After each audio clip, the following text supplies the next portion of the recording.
예수님은 부활하신 다음에 어떻게 지내셨는지는 오늘 3절에 잘 나와 있습니다. 저희에게 확실한 많은 증거로 친히 사심을 나타내셨다. 그래서 40일 동안 제자들에게 보이시고 500명에게 일시에 보이시고 또 가족에게도 보이시고, 그래서 오늘 이 120명이 모여 기도할 때 예수님의 모친과 아우들도 있었다 그러는데요. 이제 그 모친과 아우들은 예수님의 부활을 통해 이제 예수님을 더 이상 형이라고 부르지 않고 주라고 이제 부르게 됩니다. 그리고 하나님 나라 일을 다 말씀하셨습니다. 그래서 더 이상 우리는 더할 것도 없고 또 빼서도 되지 않습니다. 이 부분적으로 보던 것들이 다 드러났고 이제 완성되었기 때문에 이제 그렇습니다. 제자들이 질문합니다. 이스라엘 나라를 회복하심이 이때입니까? 하나님 나라에 대해서 이야기하니까 이스라엘 백성들은 그럼 이스라엘은 언제 회복될까? 그건 당연한 거겠죠. 예수님께서 때와 기한은 너희 알 바가 아니고 성령이 임하시면 너희가 권능을 받고 예루살렘 온 유대 사마리아 땅 끝까지. 이 구절이 이제 사도행전의 내용을 한 줄로 요약한 겁니다. 그래서 예루살렘에서 복음이 전파되고 유대로 나가고 사마리아 복음이 전파되고 그리고 땅 끝. 그래서 이제 사도행전은 28장에 로마에서 끝나는데 이 땅 끝은 로마라고 보는 겁니다. 그래서 예수님의 명령하신 것, 그 약속한 것이 다 이루어진다. 이게 이제 사도행전에 어떻게 보면 전체 내용을 한 줄로 이제 줄인 거라고 봅니다. 그리고 이 말씀을 하신 다음에 저희 보는 데서 올리워 가십니다. 그래서 우리 마가복음도 그렇고 우리 사도행전도 그렇고 늘 반복하는 게 이 올리워. 그러니까 예수님께서 스스로 올라가신 게 아니고요. 영광 가운데 영접받으시면서 올라가셨다. 이게 수동태입니다. 그래서 이제 내가 올라간 게 아니고요. 이제 위에서 천사들을 보내셔서 예수님을 모셔가는 겁니다. 그래서 예수님은 올라가시고 구름이 저를 가려 보이지 않게 됩니다. 더 이상 육신으로는 예수님을 볼 수가 없다. 그래서 부활과 조금 다르죠. 예수님의 부활은 처음은 몰랐습니다. 아무도 못 봤습니다. 그러나 부활 이후는 다 봤습니다. 승천은요. 예수님의 처음 올라가는 걸 봤습니다. 그러나 끝은 아무도 못 봤습니다. 이게 부활과 승천의 차이입니다. 자, 그래서 이제 계속 예수님이 올라간 것을 구름으로 가려졌지만 보고 있으니까 이제 이 천사가 이야기합니다. 한번 읽어봅니다. 11절입니다. 너희 가운데 하늘로 올리우신 이 예수는 하늘로 가심을 본 그대로 오시리라 하였느니라. 그래서 가시고 오시고 요 중간에 우리가 살고 있습니다. 요 중간 시기 동안 우리가 어떻게 살아야 되는가, 이게 아주 중요합니다. 그래서 달란트를 주고 주인이 떠나잖아요. 주인이 언젠간 올 겁니다. 그 올 동안 어떻게 지내는가. 예수님께서 말씀하셨습니다. 인자가 올 때 믿음 있는 자를 보겠느냐. 요 중간 시기가 지금 우리가 있는 시기입니다. 자, 오늘 본문은 이제 예수님께서 승천하시고 제자들만 있는 거죠. 120명만. 근데 그들이 어떻게 지냈는가. 승천하신 예수님께서 위에서 보실 때 얼마나 든든해 하실까, 흐뭇해 하실까. 그 모습이 오늘 본문에 나와 있습니다. 첫째로 이들은 기도했습니다. 12절 제자들은 감람원이라는 산으로 예루살렘에 돌아옵니다. 이 산은 예루살렘에 가까워 안식일. 그래서 안식일에는 2000보만 갈 수가 있습니다. 2000보는 한 1km 정도 되는데요. 그래서 이들은 구약의 율법을 잘 지켰다는 것을 보여줍니다. 그리고 저희가 유하는 다락이 13절에 올라가게 되고 14 여자들과 예수의 모친 11 제자 아우들로 더불어 마음을 같이하여 전혀 기도에 힘씁니다. 15절에 모인 무리의 수가 한 120명이나 되더라. 그래서 11 제자가 있을 것이고요. 또 70명 제자들이 있을 것이고 또 예수님의 형제들도 있을 것이고 갈릴리에서 온 여성들도 있을 것이고 또 어떤 사람은 여기에 사도들의 아내도 있었다. 그래서 120명이 됩니다. 이들이 한 일은 뭐죠? 기도에 전혀 힘썼다. 굉장히 중요한 내용입니다. 왜 중요한 내용이냐면요. 예수님께서 예루살렘을 떠나지 마라 그랬거든요. 근데 이들은요, 갈릴리 사람입니다. 예루살렘은 어떻게 살아야 됩니까? 예수님께서는 예루살렘과 사마리아와 땅끝까지는 내 증인이라고 그랬습니다. 근데 땅끝을 어떻게 갑니까? 사마리아, 이스라엘 백성들은 사마리아가 예루살렘으로 직접 올라가면 됩니다. 갈릴리로 갈 때요. 근데 돌아갔습니다. 사마리아로 간다는 것은 굉장히 위험한 일입니다. 왜냐하면 사마리아 사람도 유대 사람을 싫어하거든요. 그래서 사마리아 잘못 들어갔다가는 거기 죽습니다. 그래서 일부러 요단강 동쪽으로 건너서 그 다음에 다시 건너서 갈릴리로 갔습니다. 근데 예수님은 사마리아로 가라고 합니다. 땅끝 말할 것도 없습니다. 어떻게 땅끝까지 갑니까? 예루살렘, 이들은 갈릴리 사람들입니다. 여러분, 갈릴리 촌스러운 발음을 가지고 예루살렘에서 복음을 전한다? 예루살렘 사람들 아무도 듣지 않을 겁니다. 근데 예수님께서 그 말씀 하셨거든요. 여러분, 그 말씀 듣고요, 어떻게 될까요? 그때가 중요한 겁니다. 항상 말씀 듣고 그 다음이 제일 중요합니다. 제일 먼저 뭘 하냐 따라서 그 다음 방향이 정해집니다. 이걸 경로 의존성이라고 합니다. 한번 경로를 정하면, 한번 단추를 깨면 그 다음 단추는요, 거기에 따라 다 정해지는 겁니다. 예수님 말씀 들었습니다. 말도 안 되는 말씀입니다. 근데 이게 말이 돼요. 왜 말이 되는가 하면 성령이 임하면 권능을 받는다 그랬거든요. 성령의 권능이 모를 때는 말이 안 돼요. 그러나 성령의 권능이 뭔지 알 때는 말이 되는 겁니다. 근데 아직까지 성령의 권능을 경험하지 못했습니다. 그러니까 어때요? 말이 안 되죠. 말이 안 되면 어떻게 해야 됩니까? 불편하기 쉽습니다. 혼자 있을 때는 생각만 할 겁니다. 120명이 모이면요, 불평이 나오기 시작합니다. 이때 조심해야 되는 거예요. 이들은 뭐 했습니까? 불평하지 않고 기도했습니다. 여러분, 첫 단추가 잘 깨면요, 그 다음 단추는요, 거기에 따라 새롭게 정리가 됩니다. 예배 끝나고 바로 할 일이 있습니다. 여러분, 기도해야 됩니다. 하나님 말씀 듣고 바로 해야 되는 게 있습니다.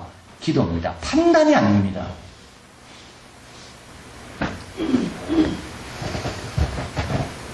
기도하면 십자가는 가벼워진다고 그랬습니다.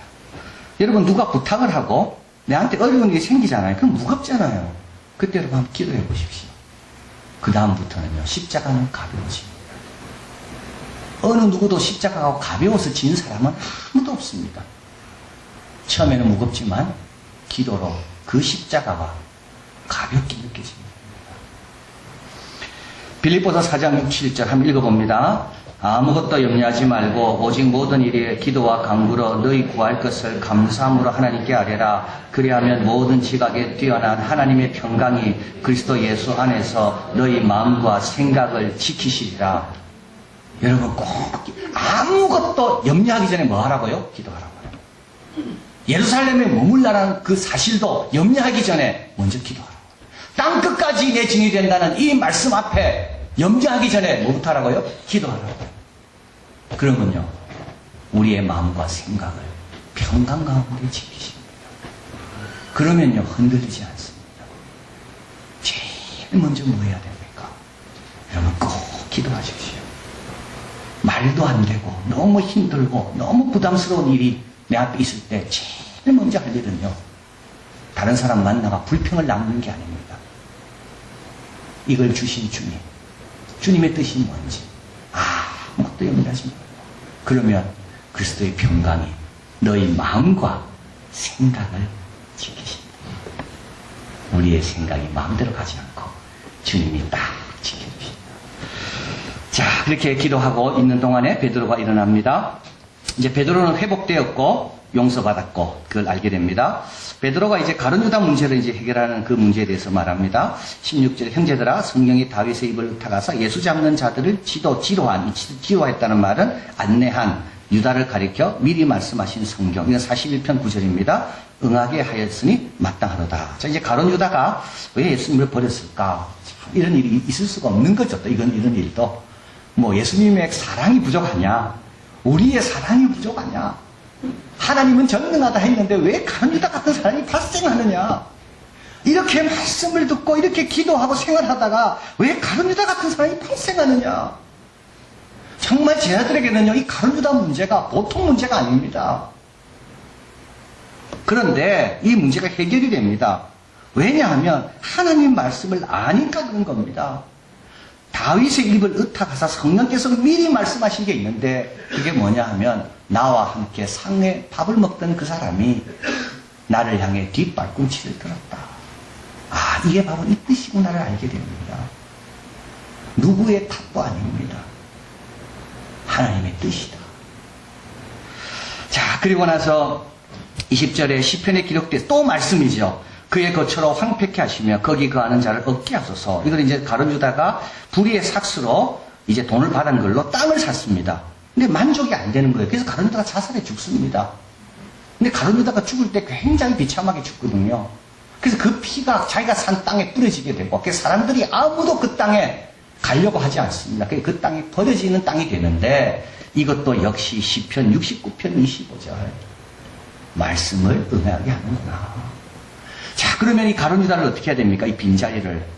왜냐하면 사도는요, 예수님이 직접 세운 사람들이거든요. 그럼 우리가 어떻게 해야 되나? 이럴 때 또 하나님 말씀이 생각납니다. 또 일러서되 그 직분을 타인이 취하게 하소서 하였도다. 109편 8절입니다. 여러분, 하나님 말씀은 살았고 운동력이 있습니다. 하나님 말씀의 인도를 받으려고 할 때는요, 하나님께서 우리가 어떤 말씀의 인도를 받으려야 될지 하나님께서 그때그때 생각나게 하시는 겁니다. 그러기 위해서는요, 말씀을 알아야 돼요. 평소 말씀을 묵상하고 있어야 돼요. 평소 말씀으로 쌓아놓은 게 있어야 이럴 때 말씀이 자꾸 나오는 겁니다. 여러분, 말씀이 왜 중요하냐면 두 가지입니다. 하나는요, 과거의 여러 가지 일들, 이런 것들을 진리 가운데 바라보면 자유로워집니다. 이 병이 누구 때문입니까? 누구 때문인가 원인을 모르니까요, 자꾸 부모 탓하고 본인 탓합니다. 그러나 말씀을 압니다. 하나님의 영광을 위한 것이다. 자유로워집니다. 그리고 또 말씀을 알면요, 앞으로 어떻게 해야 될지 하나님의 인도를 받습니다. 그래서 가룟유다 대신 한 사람을 뽑아야 되겠다. 그래서 한 사람을 뽑는 겁니다. 자, 우리 예수님의 요한복음 8장 31, 32절 말씀합니다. 같이 읽어봅니다. 너희가 내 말에 거하면 참 내 제자가 되고 진리를 알지니 진리가 너희를 자유케 하리라. 여러분, 예수님의 제자는 말씀을 아는 사람들입니다. 여러분, 오늘 이 말씀 들었습니까? 또 들으시고요. 또 성경을 펴서 읽으시고요. 자꾸 말씀을 가까이 하십시오. 내 말에 거하는 자만이 내 제자입니다. 베드로는 예수님의 제자답습니다. 예수님도 항상 제자들이 자기를 버릴 때도 목자가 양을 치리니, 하나님이 목자를 치니 양들이 흩어지리라. 늘 말씀 가운데 보셨거든요. 이제 베드로도 이 문제를 예수님이 하듯이 말씀 가운데 보는 겁니다. 말씀은 쉽지 않습니다. 말씀은 시간이 걸립니다. 평생 옆에 두고 읽어야 되고요. 읽은 것들을 기도해야 되고 적용해야 되고, 그러면서 어떻게 될까요? 그 말씀이 나의 빛이 되고 등이 됩니다. 예수님께서 위에서 보실 때 든든하십니다. 왜냐하면 이들은 불평할 거리가 있지만 먼저 기도하고, 무겁다고 느껴지지만 기도로 가볍게 만들고, 그리고요, 이 문제를 그냥 해결하지 않고 말씀의 빛에서 바라보니까. 자, 그리고 나서 이제 베드로는 가룟유다를 대신할 자를 이제 뽑게 됩니다. 이것도 다 그냥 뽑은 게 아니죠. 말씀의 인도를 받아서 확신을 갖고 일하게 됩니다. 21, 22절. 그러므로 요한의 세례부터 우리 가운데 올라가신 날까지 이제 누구를 뽑아야 되는가, 누구를 추천해야 되는가, 추천의 기준이 나옵니다. 예수께서 우리 가운데 출입하실 때 항상 우리와 함께 다니던 사람 중에 하나입니다. 이거는 무슨 뜻이냐 하면요, 항상 예수님과 함께 다녔기 때문에 예수님을 잘 아는 자입니다. 또 한 가지는요, 우리가 잘 아는 자입니다. 여러분, 교회에서 일꾼을 뽑을 때 모르는 자 뽑으면 안 됩니다. 내가 잘 아는 자를 뽑아야 됩니다. 그리고 또 한 가지는요, 그분은 예수님을 잘 알아야 됩니다. 예수님께서 사도들을 택한 이유도 그겁니다. 함께 있게 하사. 그래서요, 예수님을 잘 알 수 있도록, 그리고 가서 전도하게 하기 위해서. 그래서 이제 어떤 사람은 함께 다니던 사람 중에 이게 첫 번째 조건이고, 또 하나는 예수님의 부활을 증거할 사람, 이게 두 번째 조건인데, 이제 어떤 학자는 여기 하나 더 더합니다. 남자여야 된다. 그래서 조건이 셋이다. 왜냐하면 12사도는 이스라엘 12지파를 대표하기 때문에 남성여야 된다. 자, 그래 놓고 이제 주님 앞에 기도하여 이제 마띠아를 뽑게 됩니다. 24, 26절 저희가 기도하여 가로되 무사람의 마음을 아시는 주여, 이 두 사람 중에 누가 주의 택하신 바 되어 봉사와 및 사도의 직무를 대신할 자를 보이시옵소서. 유다는 이를 버리었고 제 곳으로 간다이다. 제비 뽑아 마띠아를 얻으니 저가 11사도의 수에 가입하니라. 건강한 상식. 그러니까 우리 하나님 일을 하려면요, 우리에게는 늘 기도가 필요하고요. 두 번째는요, 말씀이 있어야 되고요. 그리고요, 그거를 집행하기 위해서는요, 건전한 이성, 건전한 상식, 이걸 겸손한 이성, 겸손한 과학, 겸손한 사고, 이게 또 같이 가는 겁니다. 조나단 하이트가 적은 바른 마음, 나의 옳음과 그들의 옳음은 왜 다른가? 여러분, 이게 제목이 너무 멋있죠? 나는 이게 옳다 하는데 저 사람도 옳다요. 근데 왜 달라요? 나의 옳음과 그들의 옳음이 왜 그래서 갈등이 있는 거죠? 너 한 사람이라도 그래 네의 옳음도 맞다라고 인정하면 갈등이 없는 겁니다. 근데 나의 옳음과 당신의 옳음이 왜 다른가? 그래서 갈등이 일어나고 갈라지게 되고 싸우게 되고. 자, 이분은 인간의 사고에는 두 가지가 있다고 말합니다. 하나, 탐구적 사고가 있습니다. 대안이 될 수 있는 여러 점을 공평하게 헤아려 보는 것이 탐구적 사고입니다. 이게 객관적인 겁니다. 이건 정직한 겁니다. 솔직한 겁니다. 다 열어놓습니다. 어떤 것이 좋은 대안인가를 공평하게 생각하는 것이 탐구적 사고입니다. 그런데 확증적 사고가 있습니다. 이거는 특정 관점을 합리하기 위하여 기울이는 일방적인 노력입니다. 이미 다 정해놓고 거기에 합당한 것이 뭔가를 찾는 겁니다. 그런데 우리 인간은 탐구적 사고보다는 확증적 사고를 더 잘한다는 겁니다. 그러니까 다 정해놓고 정당화시키는 것만 하는 겁니다. 그 사람도 그렇게 사고하고요, 이 사람도 이렇게 사고하고, 그러니까요, 객관적인 사고가 안 이루어진다는 거죠. 그래서 그 저자는 말합니다. 우리 인간의 이성을 믿지 말라는 거예요. 인간의 이성의 기능은 실제로 객관적인 걸 제시하는 기능보다는 내가 믿고 있는 거를 지원하고 정당화시키는 기능을 이성은 더 잘한다는 겁니다. 똑똑한 사람이 죄를 더 잘 짓습니다. 그래서 실험을 했습니다. 도덕철학자들입니다. 여러분, 도덕철학자들은요, 이성의 추론을 통하여 바른 걸 찾아가는 사람입니다. 플라톤 이후로 이성이 다스리면 세상은 좋아진다고 했습니다. 그래서 이성적인 왕은 철학자여야 됩니다. 근데 실험을 해봤어요. 도덕철학을 가리키는 교수들은 어떤가? 도덕철학을 가리키는 교수들은 투표에 참여하고 어머니에게 전화를 하고 헌혈을 하고 컨퍼런스를 다 마친 다음에 자기 손으로 뒷정리를 하고 학생들의 메일에 답장을 잘 보내고 자선을 베풀고 그러냐? 그렇지 않다는 거예요.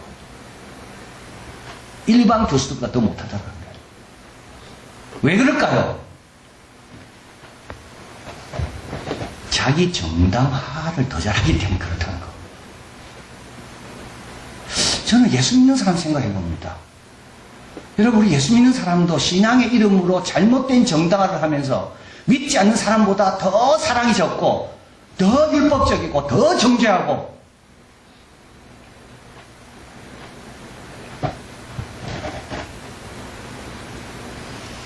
도서관 유실 도서 목록을 보았다고 해요. 이 저자가 인용하는 책에. 도서관에 책을 빌려갔다 안 갖다 놓잖아요. 그 유실 목록. 윤리학과 관련된 책이 더 많았다는 거.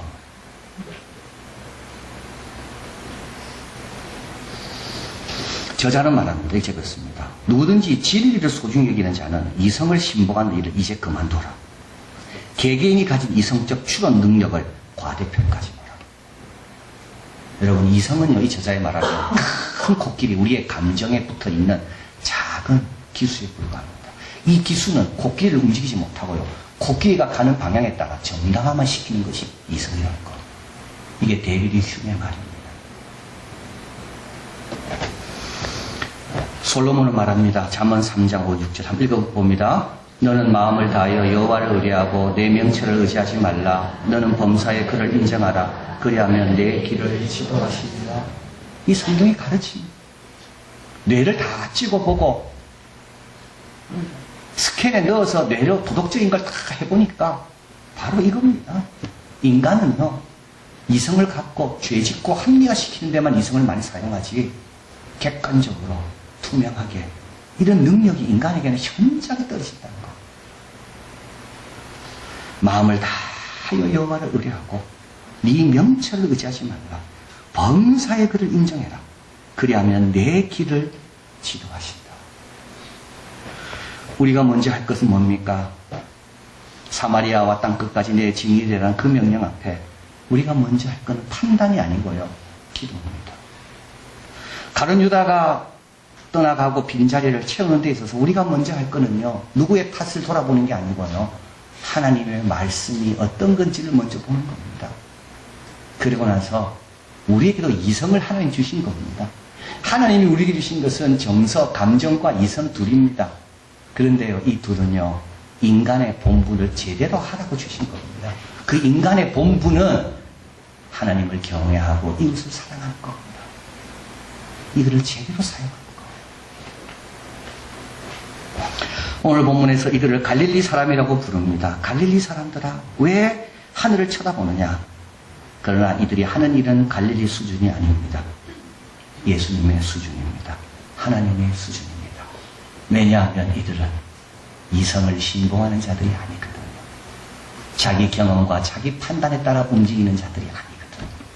이들은요, 먼저 문제를 갖고 하나님 앞에 나가고 하나님의 뜻과 말씀 안에 인도받으면서, 그리고 하나님의 영광을 위하여 이성을, 상식을 사용하는 자가 우리 주님 보실 때 든든한 겁니다. 저희들도 기도와 말씀과 건강한 상식으로 주님 보시기 흐뭇해하고 든든한 우리들이 되기를 진심으로 바랍니다. 사랑하는 하나님 감사합니다. 참 주님 말씀이 없다면 저희들도 이성만 믿고 살 것입니다. 계산만 하고 앉아 있을 겁니다. 말씀이 없다면 저희들도, 기도가 없다면 근심만 하고 살 것입니다. 그러나 기도하러 나와서 우리의 생각과 마음을 지키시는 하나님의 평강을 경험하고 말씀의 인도를 따라서 과거에 매여 있지 않고 미래도 방황하지 않고 확신 가운데 걸어가고, 그리고 주님이 주신 좋은 이성들, 이런 것들을 함부로 믿거나 앞세우지 않고 주의 말씀을 실행하는 수단으로 삼아서 주님이 주신 지혜로 이웃과 하나님을 잘 섬기는 우리들이 되게 하시니 얼마나 감사한지요. 하나님 늘 오늘 말씀 잊지 않게 하시고 먼저 기도하고 말씀 앞에 늘 인도받고, 그리고 주님이 주시는 기회, 건강, 모든 것들을 하나님의 영광을 위해 제대로 사용하여서 주님이 원하시는, 든든해 하시고 흐뭇해 하시는 그 모습으로 주신 사명 감당하며 다시 오실 주님을 잘 기다리는 우리 모두가 되게 하여 주시옵소서. 예수 그리스도 이름으로 기도하옵나이다. 아멘.